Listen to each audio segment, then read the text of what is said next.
을 개발하는 회사로 이제 저희도 포지셔닝을 하고 있기 때문에 어떤 걸 좀 말씀드려야 될까 되게 고민을 많이 했어요. 근데 저희 것만 소개를 해드리면 너무 뭔가 이렇게 저희 소개하는 자리만 될 것 같고, 또 정보성을 드리자 하니 또 저도 전문 강사는 아니기 때문에 좀 그걸 적절히 좀 50대 50으로 섞어서 좀 준비를 해봤습니다. 시간이 그렇게 길지 않은 관계로 중간중간에 제가 좀 중요한 부분들 위주로 좀 말씀드리겠습니다.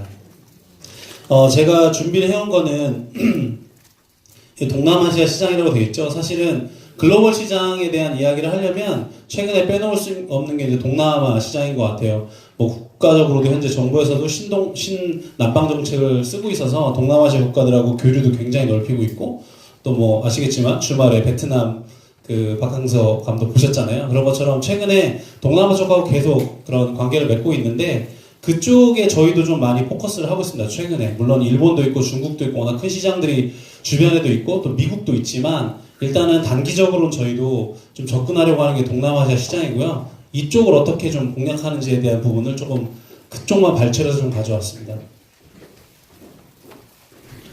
말씀드리기 전에 이커머스 전자상거래를 하시는 분들이니까 조금 몇 가지 그 히스토리를 좀 짚어보고 가겠습니다. 다 아시는 걸 수도 있겠지만, 그 최초의 인터넷 쇼핑몰은 이제 뭐 94년도 이전에도 있었습니다. 영국에도 있었고 미국에 있었는데, 제가 생각하기에 가장 그 커머셜하게 이커머스가 시작된 건 94년도에 제프 베조스가 아마존 북스토어 처음으로 온라인으로 책을 팔기 시작하면서 커머셜한 그 전자상거래가 시작이 됐다고 보고 있습니다. 그리고서 사실 지금 2018년까지 온다 하더라도 불과 한 20여 년 정도, 20몇 년 정도밖에 되지 않았습니다. 여러 산업군들 중에서 굉장히 짧은 시간 안에 성장을 한 그런 이제 산업군이라고 보시면 되고요. 보시면 우리나라가 이렇게 보시면 최초의 인터넷 쇼핑몰은 우리나라에서는 인터파크입니다. 같은 날 롯데에서 인터넷 백화점도 오픈을 했었거든요. 그런데 그 뭐 저희가 표현하기로 서버에 올린다고 하는데, 올리는 시간이 인터파크가 좀 더 빨랐던 것 같습니다. 오전이었나 봐요. 그래서 얼마 전에 광고도 하더라고요. 인터파크에서 우리나라 최초의 인터넷 쇼핑몰 광고도 하던데, 우리나라는 96년도에 시작이 됐고요. 생각보다 굉장히 우리나라 뭐든지 빨리 하는 국가인 것 같습니다. 온라인도 굉장히 빨리 시작을 했고요. 보시면 쭉 이런 일들이 있었죠. 아시다시피 옥션, 옛날에 써보신 기억이 나실 거예요. 옥션이라든지 이제 메이크샵, 카페24 같은 EC 호스팅이라고 하죠. 예전에 이 시절에 2000년도 초반에 제가 대학교 졸업하고 회사 막 들어갈 무렵이었던 것 같은데, 그때 기억이 납니다. 광고를 메이크샵, 카페24가 하면서 5만 원만 있으면 나도 사장님, 그래서 그 열어야 될 가게가 아직 많습니다 뭐 하면서 광고를 했던 기억이 나는데, 이때 직장인들과 학생들한테 열풍이 불었죠. 쇼핑몰 만드는 열풍. 사실 이 시절에 스타일란다도 사실 시작을 했습니다. 지금은 스타일란다가 굉장히 그런 그 좋은 성공 모델로 자리 잡았는데, 이 당시에 시작한 온라인 쇼핑몰들 중에서 패션 쪽에 많이 성공한 쇼핑몰들이 있죠. 포비즈코리아는 2007년도에 저희 강원대다 났는데, 2007년도에 저희도 그 스타트업을 하고 지금까지 해오고 있습니다. 보시면 그 이후에 이제 토종 오픈마켓도 열리고, 이베이에서 그런 그 기존에 있었던 옥션과 G마켓을 다 인수하면서 이제 그 이베이 코리아가 들어오게 되고요. 그 사이 2010년도쯤에 이제 소셜 커머스라고 해서 아직도 있지만, 뭐 쿠팡은 지금 오픈마켓으로 바뀌었죠. 이런 티몬 쿠팡 같은 이제 그런 새로운 유형의 플랫폼들이 나오기 시작했고, 2010년도 이렇게 넘어오면서 네이버 쪽에서 굉장히 강하게 검색을 강화하기 시작하면서 네이버가 영향력을 많이 이제 끼치기 시작을 했고, 보시면 이제 해외 쪽에 보면 다른 것들보다도 이렇게 알리바바는 99년도 저희보다 좀 늦게 시작했죠. 중국은 뭐 사회적인 저기 때문에 늦게 시작했지만, 가장 대표적으로 좀 이 이커머스 전체 흐름에서 국내든 해외든 그런 가장 임팩트 있게 볼 수 있는 수치입니다. 보시면 매년 11월 11일 날 광군제 하시는 거 다 아실 거예요. 그 알리바바에서. 광군제가 이제 2015년부터 보시면 16조 원, 매년 20조 원, 28조 원, 올해 11월 달, 저번 달이죠. 34조 원 했습니다. 단 하루 매출로 34조 원을 했는데 매년 성장을 하고 있습니다. 근데 이게 뭐 말이 34조지 사실 엄청난 금액이잖아요. 아마 인류 역사상 단 하루에 어떤 백화점이든 아니면 온라인몰이든 다 통틀어서 이렇게 많은 매출을 낸 건 아마 계속해서 그 역사적인 걸 갱신을 하고 있는데, 그 온라인 이커머스라는 게 그만큼 임팩트가 커진 뭐 불과 한 20년 안에 이렇게 임팩트 커진 걸 보실 수 있습니다. 최근 뭐 그 흐름을 보면 제가 동남아를 뒤에서 말씀드릴 건데, 알리바바가 라자다 그 동남아 뭐 마켓플레이스 다 들어보셨을 텐데, 라자다에 그 투자하고 나서 또 올해 또 20억 달러 추가 투자를 했습니다. 그래서 마위에서 투자를 했고 동남아 시장에 굉장히 공격적으로 지금 들어가고 있고요. 국내 같은 경우는 카페24가 올해 상장했고 매기샵도 내년도 상장을 준비를 하고 있습니다. 그리고 네이버에서는 지금 스마트 스토어로 올해 변경하면서 굉장히 적극적으로 그 네이버 쇼핑과 연계한 그런 비즈니스를 하고 있는데, 곧 네이버도 이 부분이 뭐 그 확실한 정보는 아니지만 뭐 별도로 떼어 나와서 네이버 쇼핑이 아마도 그 될 것 같고, 카카오는 현재 이제 만들어졌죠, 벌써 이커머스. 그래서 아마도 내년도 2019년도에는 네이버와 카카오의 이커머스 좀 각축이 벌어지지 않을까, 이렇게 예상은 전체적으로 하고 있습니다. 이제 이렇게 꼬맹이 어린 아기 사진을 했는데 이렇게 수염이 있잖아요. 이게 뭐냐면 전체적으로 이렇게 제가 짧게 설명을 드렸지만 이 이커머스 전자상거래라는 시장 자체는 딱 이 모습인 것 같습니다. 생겨난 지는 얼마 안 됐는데 어른 같은 거죠. 그래서 플랫폼 매출들 자체가 뭐 어마어마한 걸 기록을 하고 있고, 글로벌로 눈을 돌리면 우리나라만 보지 마시고 만약에 해외로 눈을 돌렸을 때 우리나라에도 이렇게 플랫폼이 많은데 우리가 모르는 플랫폼이 인도 어마어마하게 많고요. 중국, 미국, 유럽 가보면 되게 많이 성장을 하고 있습니다. 남미도 있고요. 근데 이렇게 생겨난 지 얼마 안 된 산업인데 굉장히 어른처럼 이렇게 지금 전체적인 시장에 자리 잡고 있는 모습이 전자상거래라고 보시면 될 것 같습니다. 몇 가지 트렌드를 짧게 좀 짚고 넘어가 보겠습니다. 전문가들이 예상하는 어떤 그런 예측치들을 좀 한 가지로 모아봤는데요. 첫 번째는 뭐 다 아시다시피 소셜미디어입니다. 소셜미디어는 뭐 한 2년 전부터 3년 전부터 계속해서 강조되어 오던 그런 채널, 이커머스에서 중요하게 보는 채널이고, 가장 중요한 건 두 개가 현재 전자상거래와 소셜미디어가 합쳐지고 있다는 겁니다. 뭐 아시다시피. 그래서 그 뭐 인스타그램 같은 데도 전자상거래 관련된 기능들이 들어오고 있고, 페이스북은 이미 적용이 됐고, 여러 가지 측면에서 이커머스 플랫폼과 소셜미디어들이 합쳐지고 있는 것. 그 다음에 O2O. 요즘에 O4O까지 나왔죠. 그런 오프라인 매장을 지원하는 온라인, 그래서 O4O 이런 것도 나오기 시작했는데, 이런 온라인과 오프라인의 경계가 좀 사라지고 있는 게 전체적인 트렌드고, 모바일은 계속해서 그 확대가 되고 있는데, 실제 오픈마켓 같은 경우에 뭐 올해 초에 그 오픈마켓 MD들하고 이야기를 했을 때 전체 매출의 평균적으로 70에서 80%가 다 모바일에서 이루어지고 있어서, 모바일 쪽 프로모션이나 이런 쪽을 강화하고 있는 거는 당연한 흐름인 것 같고, 어떤 개별 브랜드물들도 모바일 쪽을 강화를 하고 있어서 저희도 쇼핑몰을 만들어주는 회사인데 모바일 프로젝트를 많이 하고 있습니다, 최근에. 이런 챗봇이라든지 인공지능 다 연계가 되어 있습니다. 빅데이터를 기반으로 한 이런 인공지능, 또 인공지능을 기반으로 한 챗봇, 이런 인공지능을 기반으로 한 이미지 검색, 음성 검색, 이런 것들이 쇼핑하고 연계되는, 아무래도 이제 쇼핑 쪽에서 바라봤을 때 그런 것들이 트렌드로 계속 자리 잡고 있을 거고요. 그 다음에 이제 미디어, 아마 앞에서 그 파워블로거 관련돼서 아마 강의가 있었던 걸 제가 잠깐 봤는데, 마찬가지입니다. 이런 영상이나 미디어를 통한 그런 이커머스 이런 것들이 내년도에 굉장히 트렌드로 자리 잡을 것 같습니다. 그리고 아시다시피 Z세대, 요즘에 뭐 지금으로 치면 한 초등학교, 중학교 정도 되는 친구들인 것 같아요. 저희 큰애도 초등학교 6학년인데 중학교 넘어가는데, 요즘에 뭐 설문해봤더니 그 초등학생들 그 희망 직업군에 유튜버가 있더라고요. 네, 유튜버가 있는데 그거 굉장히 많이 변한 것 같습니다. 중학교에는 아직 중학생들한테는 없던데, 그만큼 이 Z세대들이 이제 곧 한 5년, 6년 후에는 신용카드를 가지게 될 것이고, 이 친구들이 소비하는 패턴은 지금과 굉장히 달라지는 그런 다른 모습을 보일 거라고 전문가들이 보고 있기 때문에, 이 Z세대를 겨냥한 여러 가지 서비스들이 앞으로도 굉장히 많이 나올 거라고 예상하고 있습니다.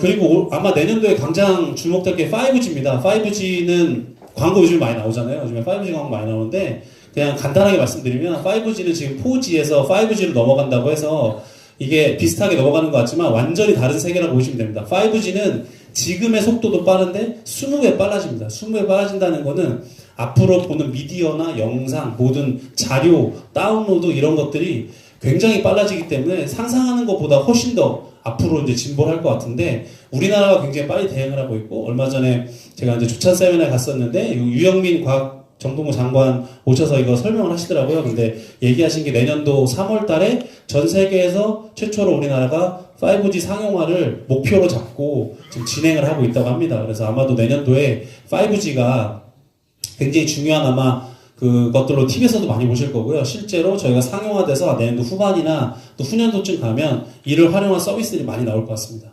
전자상거래도 이에 따라서 어떻게 변해야 되는지 저희도 고민을 하고 있는 중입니다. 무엇보다도 가장 큰 부분은 크로스보더죠. 작년부터 굉장히 많이 이슈가 되고 있지만 이건 국내뿐만 아니라 해외 기업들도 이 크로스보더에 대한 관심이 아주 높고 또 이 크로스보더는 앞으로 점점 이런 통관이나 이런 것들이 조금 더 쉬워지고 물류가 좋아지고 통신이 좋아지게 되면 이 크로스보더가 굉장히 활성될 것이라고 예측을 하고 있습니다. 동남아시아 마켓을 좀 설명을 드리겠습니다. 향후 10년간 성장률 보이는 예측치고요. 2017년 작년도 기준으로 60조 원 온라인 경제를 하고 있습니다. 근데 아직 동남아시아 시장은 채 20%가 열리지가 않았고 소비력이 이제 점점 구매력이 이제 올라오고 있기 때문에 아직은 좀 실제 동남아시아 여기서 트라이 해보신 분 계실 수도 있는데 실질적인 매출이 많이 올라오지 않습니다. 사실은. 그런데 올해 내년도죠. 2019년, 20년 지나면서 아마 구매력들이 동남아시아 시장에 올라오면서 이런 것들이 아마 이렇게 계단 방식으로 뛸 것 같아요. 그래서 이런 수치들은 잘 보셔야 되고 현재 동남아시아 전체적인 6개국에 대한 경제가치 220조 원 정도를 보고 있고요. 중요한 건 인터넷 접속인데요. 다 모바일 중심입니다. 그래서 2018년 2억 명이 모바일로 무엇인가를 하고 있는 그런 이제 그 패턴을 보이고 있고 체류 시간은 전 세계에서 가장 높습니다. 3.6시간. 동남아에 이제 있는 그 사람들은 거의 다 모바일이기 때문에 모바일 중심으로 이제 체류를 많이 하고 있고요. 그래서 기회 요인을 보면 이렇게 성장률이 높다는 거. 또 한 가지는 청년층 인구가 전체 그 35세 이하가 60% 평균 60% 수준입니다. 그래서 그런 말씀 많이 드리잖아요. 베트남 가거나 어디 가면 말레이시아 가면 젊은 사람들이 되게 많고 우리나라보다는 층이 굉장히 낮은 연령층이 낮기 때문에 기회는 굉장히 높고 바로 모바일 시대로 진입했기 때문에 이런 스마트폰 보급이 빨라지면서 특히 소셜 미디어나 이런 사용료가 전체 세계에서 이제 최대 수준으로 올라가고 있어서 잠재력은 굉장히 높습니다. 일단은 그 동남아시아 시장에 잠깐 접근하는 거를 잠깐 말씀을 드리면 보여드릴게요. 여기 지금 이렇게 대표적인 6개국이죠. 좀 잘못되어 있는데 대표적인 6개국인데 여기 베트남입니다. 이 보시면 이게 한 1위부터 5위까지 각 국가별로 이커머스 플랫폼들입니다. 이렇게 순위별로. 근데 이게 보시면 눈 딱 밖으로 보시기에도 이게 라자다가 이렇게 딱 제일 많이 보이죠. 라자다가 이제 1위 플랫폼이기도 합니다. 동남아에서. 보시면 각 국가별로 특이한 각 국가의 개별 그 플랫폼들도 조금씩 있고요. 룰론 같은 것도 있고 이렇게 있습니다. 그래서 이런 그 플랫폼을 처음에는 직접 진출하기 어렵기 때문에 이 플랫폼을 활용하시는 방안을 고민해 보셔야 되고 특히 초기에는 최근에 라자다가 크로스보더가 까다로워져가지고 이렇게 글로벌 셀러한테 이렇게 계정을 잘 안 열어주고 있습니다. 그렇긴 한데 분명히 이런 라자다라든지 그 이외에도 여러 마켓플레이스를 좀 관심을 가지실 필요가 있고요. 모바일 같은 경우는 보시면 샤피가 굉장히 많이 떠오르고 있습니다. 그래서 샤피가 국가별로 전체 다 점령하지 못하고 있지만 5위 안에 대부분 들고 있어서 이런 샤피나 다른 모바일 플랫폼들도 관심을 가져주시는 게 바람직하다고 생각을 하고요. 짧게 말씀을 드리면 네. 이게 아까 6개국이 대표적으로 동남아가 있는데 저희가 가장 착각하는 것 중에 하나가 이 동남아시아국가 동남아시아로 이렇게 딱 하나로 이렇게 퉁치는 게 굉장히 좀 위험한 것 같습니다. 왜냐하면 각 국가별로 다 다르거든요. 축구 보셨겠지만 여기랑 이렇게 축구한다고 해서 동일한 국가가 아니잖아요. 완전히 서로 별개의 국가고 성격도 다르고 시장 경제도 다르고 다 문화도 다르고 정치도 다릅니다. 그렇기 때문에 사실은 이 국가별 차이를 인정을 해야 되고요. 이런 것들을 잘 체크를 하고 특정 국가로 진출하는 순서를 좀 잡아야 되는 게 또 하나의 좀 주요하게 유의해야 될 사항입니다. 그래서 동남아시아 관련돼서 좀 그 전략을 좀 몇 개 말씀드려보면 첫 번째로는 이제 소셜미디어입니다. 소셜미디어 사용률 보면은 지금 대부분 1위를 차지하고 있는 게 페이스북이고요. 인스타그램은 뭐 2위, 3위는 아닌데 인스타그램에 올라오는 그 속도가 높습니다. 그래서 페이스북과 인스타그램 정도 우리나라에서도 많이 쓰는 이런 소셜미디어를 동남아도 관심을 가지고 각 국가별로 지금 보시면 대부분 비슷한데 그 소셜미디어를 활용한 그 동남아시아 접근 전략이 굉장히 중요한 부분이고요. 몇 가지 정리를 해서 좀 말씀을 드리면 저희가 좀 이제 주로 그 말씀을 드리는 데들이 그 기업들, 브랜드들, 뭐 화장품 브랜드나 이런 기업들한테 좀 많이 말씀을 드리기 때문에 그런 쪽 접근이긴 한데 첫 번째는 로컬 스토어에 대한 고민을 좀 해봐야 되는 부분이 있고요. 그 다음에 그 마켓플레이스에 아까 말씀드린 라자다나 샤피 같은데 입점해서 크로스보더를 하는 방법. 그 다음에 그 현지에 파트너를 두고 이런 마케팅이라든지 물류를 하는데 특히 코트라라든지 정부 지원 사업이 굉장히 많이 나오고 있습니다. 그리고 아까 말씀드린 것처럼 신남방 정책 때문에 그런 동남아시아 진출을 위한 정책들이 많이 나오고 있는데 이런 다양한 행사에 참여해서 네트워크를 구축하는 것 그리고 장기적으로는 뭐 여기 계신 분들도 소상공인들이시긴 하지만 기업으로 확장되셨을 때 이런 전담 인력을 좀 키우시긴 해야 되고요. 젊은 전담 인력이 필요하고 특히 아까 말씀드린 소셜미디어 커머스에 관련된 적극적인 학습이나 적용 이런 것들이 접근할 수 있는 전략이라고 보시면 될 것 같습니다. 네, 지금까지는 이제 그 동남아시아 시장에 대해서 좀 짧고 제가 이렇게 정보들 좀 짧게 좀 전달을 해드렸는데 저희 쪽 플랫폼을 좀 소개를 해드리도록 하겠습니다. 제가 앞에 말씀드린 그 동남아 진출 전략하고 연계가 되어 있고요. 또 여기 있으신 분들이 실제로 좀 활용해 보실 수 있는 플랫폼이니까 관심을 가지고 봐주셨으면 좋겠습니다. 포비즈 코리아 앞에서 잠깐 소개해 주셨는데요. 저희는 말씀드린 것처럼 그런 중견 시장에서 이런 그 다이소 온라인몰이라든지 정몰이라든지 이런 패션 편집샵이라든지 뭐 이런 기업들의 그 온라인 쇼핑몰을 만들어주는 그러한 일을 하고 있는 소프트웨어 회사입니다. 그래서 저희가 이쪽 시장에서 주로 많이 해왔지만 여기서 얻은 그런 경험이나 인사이트를 가지고 좀 새로운 플랫폼을 좀 저희가 만들려고 하고 있었고요. 그런 플랫폼은 결국 좀 더 이제 그 하위에 있는 시장을 저희가 공략하기 위한 이제 플랫폼을 소개를 해드리겠습니다.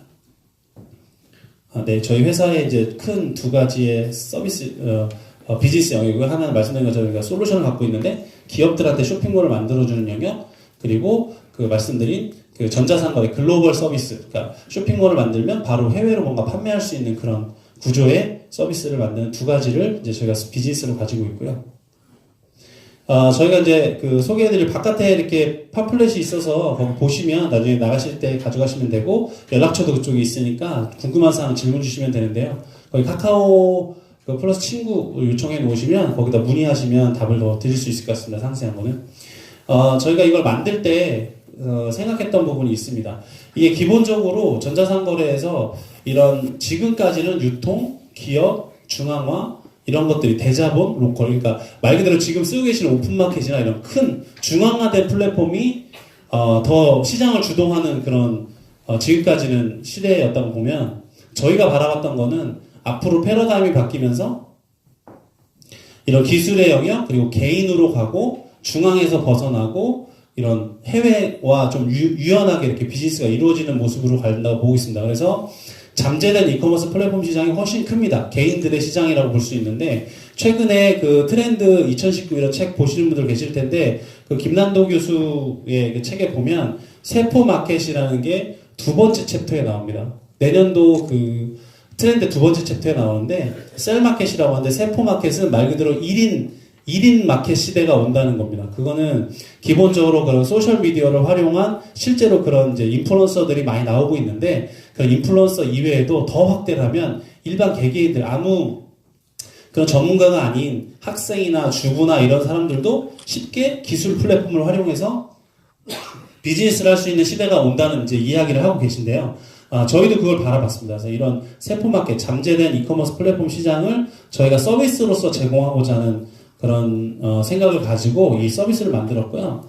보시면 저희가 릴라켓닷컴이라고 하는데 이름은 이런 제조 브랜드 기업이 해외로 가고 싶을 때 그 다음에 패션 온라인 사업 창업자들이 굉장히 저렴하게 쇼핑몰을 빠르게 만들어서 해보고 싶을 때 그 다음에 프랜차이즈 기업들이 쓸 수 있는 프랜차이즈 관리 시스템 또는 이제 도매처들이 쓸 수 있는 시스템, 그 다음에 해외에서 한국으로 들어오고 싶을 때, 해외 브랜드들이 한국으로 들어오고 싶을 때 쓸 수 있게, 그 다음에 이런 인플루언서들이 온라인 스토어를 가지고 자기만의 색깔이 있는 스토어를 만든 다음에 소셜미디어로 다양한 파트너십 활동할 수 있는 이런 다양한 온라인 비즈니스를 하나로 모아서 할 수 있게끔 만들어드린 이제 서비스입니다.